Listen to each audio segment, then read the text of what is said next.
എങ്കിലും ദൈവമേ നിനക്ക് മനസ്സുണ്ടെങ്കിൽ എന്നെ ശുദ്ധനാക്കുവാൻ കഴിയും. അതുതന്നെയാണ് പ്രിയമുള്ളവരെ കുംഭസാരം എന്ന് പറയുന്നത്. ഹൃദയങ്ങളെ കീറി ദൈവസന്നിധിയിൽ സമർപ്പിക്കുന്ന ശ്രേഷ്ഠമായ അനുഭവം.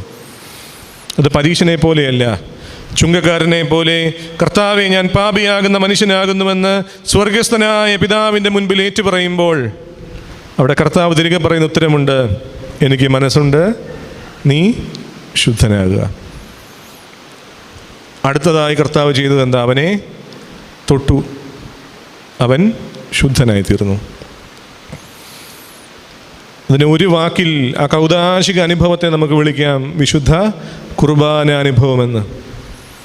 കർത്താവ് അവനെ തൊട്ടപ്പോൾ ആ കുഷ്ഠരോഗി സൗഖ്യമായതുപോലെ പ്രിയമുള്ളവരെ, കർത്താവിൻ്റെ പാപപരിഹാരപ്രദമായ തിരുശരീര രക്തങ്ങൾ നമ്മുടെ അധരങ്ങളെ തൊടുമ്പോൾ നമ്മുടെ